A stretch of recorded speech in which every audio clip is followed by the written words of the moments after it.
नमस्कार, मी ॲडव्होकेट महेश जाधव. कायद्याचा आवाज या YouTube चॅनलवर आपल्या सर्वांचे स्वागत आहे. तर आज आपण कौटुंबिक हिंसाचारापासून महिलांचे संरक्षण अधिनियम 2005 the protection of women from domestic violence act 2005 या ॲक्टबद्दल थोडक्यात माहिती घेणार आहोत. कोणत्याही स्त्रीला तिच्या नवऱ्याकडून किंवा नातेवाईकडून होणाऱ्या छळाला सामोरे जावे लागते. भारतीय दंड संहितेच्या कलम 498 ब तसेच नवीन ॲक्ट BNS भारतीय न्याय संहिता कलम 85 हा एक गंभीर गुन्हा समजला जातो.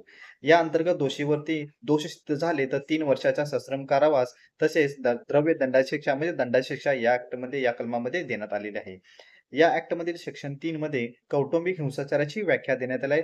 कौटुंबिक हिंसाचारामध्ये पीडित स्त्रीला शारीरिक किंवा मानसिक छळ करणे, तसेच तिला धमकावण्याचा, आत्महत्या करण्याचा प्रवृत्त करणे, तसेच तिच्याच नातेवाईकांना धमकावण्याचा प्रयत्न करणे, मुलगा होत नाही म्हणून आपण या प्रकार सर्व कृत्य हे कौटुंबिक हिंसाचाराच्या व्याख्येमध्ये होते. तसेच या ॲक्टमधील सेक्शन 4 मध्ये कोणत्याही व्यक्तीला जर असे वाटत आहे की कौटुंबिक हिंसाचाराचे कृत्य होत आहे, होणार आहे, याबद्दलची जी माहिती असेल तर ती माहिती तो संबंधित अधिकाऱ्याला देऊ शकतो. तसेच या ॲक्टमधील सेक्शन 5 मध्ये अशी तरतूद करण्यात आली की पीडित स्त्रीला भारतीय दंड संहिता कलम 498 अन्वये तक्रार अर्ज दाखल करता येतो. तक्रार अर्ज दाखल केल्यानंतर संबंधित पोलीस अधिकाऱ्याला आपल्या कर्तव्यापासून कोणत्याही प्रकारची सूट देण्यात आलेली नाही.